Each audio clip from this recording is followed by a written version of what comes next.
welcome back to another video session with me. I am your favorite physics faculty Subhashish दास और आज एक बार फिर से मैं आप लोगों के लिए एक रोटेशनल मोशन बेस्ड कुछ बहुत ही interesting tricky simple problems but tricky solutions जो शायद एक सिंपल ऑब्जर्वेशन में आप मिस कर सकते हो, मिस्टेक होने का चांसेस है या आप बहुत ज़्यादा उसमें दिमाग लगा रहे होगे लेकिन वो बहुत सिंपल वर्किंग है। तो चलिए उस तरह के कुछ प्रॉब्लम्स आज सॉल्व करते हैं। और जैसे कि मैं रेगुलर आपसे उम्मीद रखता हूं कि अगर आप इस चैनल में फर्स्ट टाइम आए हैं तो ज़रूर चैनल को सब्सक्राइब कीजिए, बेल आइकन को प्रेस कर दीजिए ताकि हर अपकमिंग वीडियो का नोटिफिकेशन आपको मिलते रहे, क्योंकि हम लोग इस चैनल में लगातार फिजिक्स पे बहुत ही कंटिन्यूअस और आपके लिए बेस्ट पॉसिबल कंटेंट लाने का प्रयास करते हैं। तो चलिए शुरू करते हैं द प्रॉब्लम सॉल्विंग से video based on the rotation motion, जिस सीरीज का आपको ऑलरेडी 2-3 वीडियो लास्ट कुछ समय पहले मिल चुका है, उसी को कंटिन्यू करते हैं। So let's start with a new problem.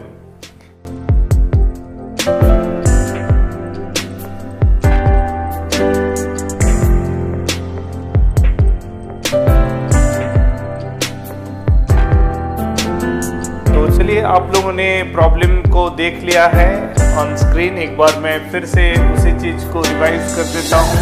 कि क्वेश्चन क्या कह रहा है। कह रहा है कि ये एक सर्कुलर डिस्क है,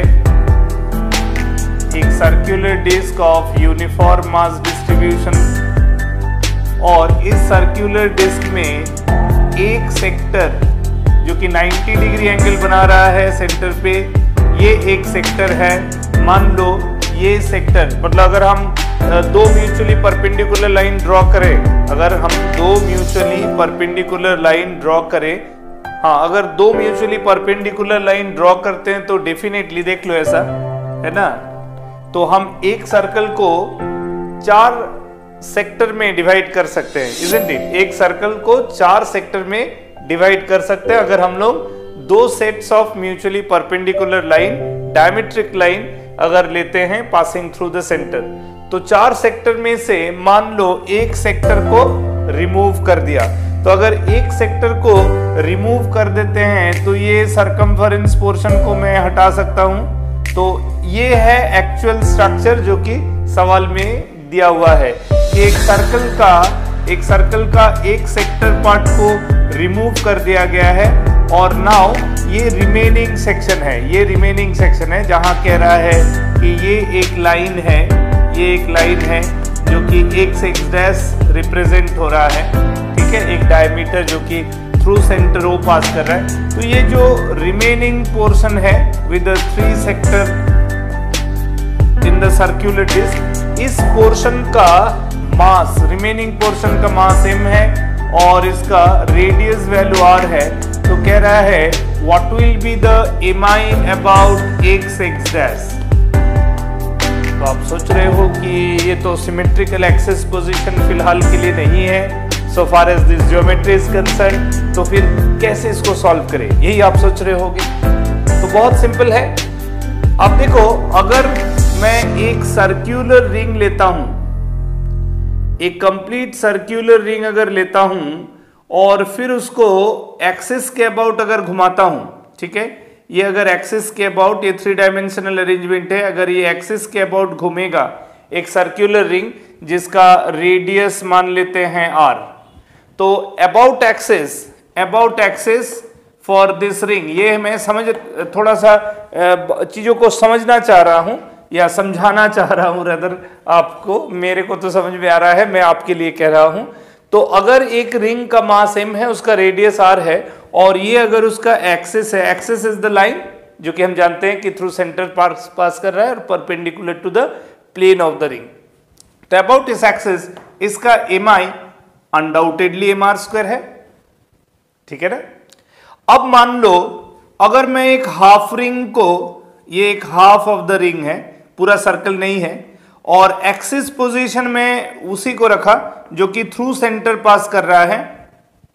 ठीक है। अब ये हाफ है, axis is perpendicular, this is again the geometrically axis that is perpendicular to the plane of this half ring, तब भी इस आई एक्सिस क्या होगा, तब भी ये हो जाएगा mr स्क्वायर, इजंट इट? तब भी इसका आंसर होगा mr स्क्वायर, प्रोवाइडेड अब हाफ रिंग का मास अगर m है। Are you getting me or not? तो उसी तरह अगर एक कंप्लीट डिस्क का मैं रिंग के लिए जिस तरह से डिस्कशन किया, ठीक है, अगर मैं एक डिस्क का बात करूं तो डिस्क का टोटल मास अगर m है, कैपिटल M है फॉर एग्जांपल, और कुछ समय के लिए इसको m1 मानो, इसके साथ कंफ्यूज नहीं होना है, मैं चीज को फिर से कह रहा हूं, मैं चीजों को समझाना चाह रहा हूं। तो अगर m1 मास है, इसका रेडियस r है और ये एक्सिस है, ठीक है, तो तब आई एक्सिस के अबाउट इसका जो मोमेंट ऑफ इनर्शिया होगा वो हो जाएगा m1 r स्क्वायर बाई 2, ठीक है, यही होता है, ये आप सबको पता है, m1 r स्क्वायर बाई 2, जब ये कंप्लीट डिस्क है। अगर मान लो यही डिस्क हाफ डिस्क होगा, ये हाफ डिस्क है ना, तब भी अगर ये हाफ डिस्क है, मास इतना है और axis position still like this, it is again that geometrical line which is known to be axis passing through the centre and perpendicular to the plane of the ring, ठीक है, passing through the centre and perpendicular to the plane of the ring, तब भी इसका mi जो है, अब अगर मैं हाफ ऑफ द डिस्क का मास अगर m2 एज्यूम करूं तो आई एक्सिस जो हो जाएगा कितना होगा, m2 r स्क्वायर बाई 2। अब पूछोगे कि ऐसा क्यों होगा, तो सिंपल लॉजिक क्या है, जब डिस्क का हम mi निकालते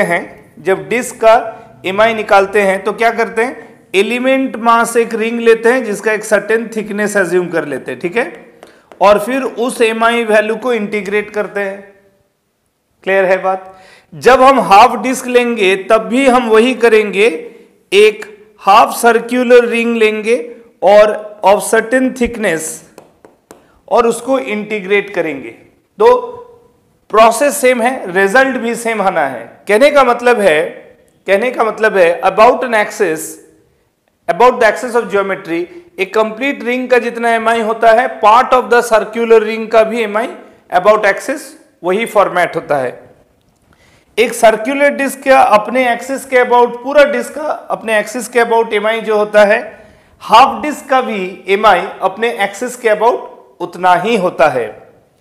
अब ये क्यों डिस्कस किए, क्योंकि अब अगर मैं यहां एक एक्सिस ड्रॉ करूं, तो इस एक्सिस के अबाउट अगर मैं ये remaining part of the complete disc, जो जिसमें से एक सेक्टर पार्ट रिमूव हुआ है, उसका अगर मैं mi कैलकुलेट करूं, तो यहां भी हमारा एलिमेंट मास एक रिंग होगा with certain thickness. Are you getting me or not? जो पैटर्न हम यहां सर्क्यूलर डिस्क, फुल डिस्क और हाफ डिस्क के लिए डिस्कस कर रहे हैं, बिल्कुल वही टेक्निक, वही मैकेनिज्म 3/4 सेक्टर के लिए होगा, यानी कि पूरा सर्कल में से मैं एक सेक्टर को जो रिमूव करने के बाद जो रिमेनिंग पोर्शन है जिसका मास कह रहा है कि m है, उसके लिए भी सेम मैकेनिज्म होगा। तो यानी कि अगर मैं एक्सिस के अबाउट इस मास का mi लिखूं तो वो आई एक्सिस होगा capital M r square by 2। इसका भी वही था, फॉर m1 मास लिए थे तो m1 r स्क्वायर बाई 2, इसका हाफ का मास m2 एज्यूम किए थे तो तब उसका मास mi हो गया था m2 r स्क्वायर बाई 2। तो एक्चुअल डायग्राम जो है ये, इसका भी अपने एक्सिस के अबाउट हो जाएगा capital M the mass of the remaining portion, right, into r square by 2। अब सवाल शायद तुम लोगों के मन में ये जनरेट कर रहा होगा कि हमको तो एक्स एक्सिस के अबाउट mi निकालना है, तो सर एक्सिस के अबाउट क्यों आर्गुमेंट कर रहे हैं? Yes, we will go for the perpendicular axis theorem. अगर एक्स एक्सिस के अबाउट मेरे को mi निकालने के लिए दिया गया है, ये वो लाइन है जो एक्स एक्सिस है, तो क्या मैं ये लाइन को y डैश ले सकता हूं, y डैश ले सकता हूं इस लाइन को? तो देखो x x dash y dash दो म्यूचुअली परपेंडिकुलर लाइन है, lying on the plane of the remaining disk, and axis is the line passing through their point of intersection which is the center of the disk and perpendicular to the plane. तो क्या हम यहाँ I x x dash plus I y y dash बराबर I axis कर सकते हैं, और जो x x डैश के अबाउट I होगा y y डैश के अबाउट भी I बिल्कुल वही होगा, दे आर आइडेंटिकल अरेंजमेंट. तो हम इसको लिख सकते हैं this is equal to twice of I x x dash is equal to I axis. अगर I axis mr square by 2 है तो therefore I x x dash is half of I axis that is capital mr square by 4. समझ में आ गया है ना? तो सवाल का आंसर तो जानना बहुत जरूरी है. सिर्फ मैं डायरेक्ट अगर कह देते कि परपेंडिकुलर एक्सिस थ्योरम से सॉल्व होगा और एकदम एक लाइन पे बता ही सकते थे, लेकिन उससे क्या होगा, ये जो एड ऑन ऑब्जर्वेशन आया, ये एड ऑन ऑब्जर्वेशन अब क्या होगा, अब ये सर्कुलर डिस्क में से सिर्फ एक सेक्टर ऑफ 90 डिग्री का दूसरा कोई भी एंगल का सेक्टर पोर्शन अगर रिमूव करके रेस्ट पार्ट ऑफ का MI निकालने बोलेगा तो this mechanism will now start playing in your mind, और ये कॉन्सेप्ट सिर्फ तुम्हारे दिमाग में प्ले करने लगेगा, and you will be able to connect this concept with any new formation of MI if asked for a section of the disk removed. ठीक है, तो उम्मीद कर रहा हूं ये वीडियो समझ में आया, सॉल्यूशन आपको पूरा कॉन्सेप्ट थॉरो हुआ आपका, है ना? और अगर वीडियो अच्छा लगा तो लाइक करने से कतराना नहीं, वीडियो शेयर करो, ज़्यादा से ज़्यादा लोगों तक इस चैनल के बारे में बताओ, ताकि यहाँ ज़्यादा से ज़्यादा बच्चे कॉन्सेप्ट लर्निंग के लिए आ सके और अपना फिजिक्स प्रिपरेशन को और ज़्यादा से ज़्यादा स्ट्रेंथ दे सके, जिससे कि उसका JEE या नीट या JEE एडवांस का जो सपना है वो साकार हो सके with a good scoring in physics. Comment करो, शेयर करो, चैनल को सपोर्ट करो, और कीप वॉचिंग और channel, keep watching the videos which is absolutely concept based exclusively for all of you. Thank you.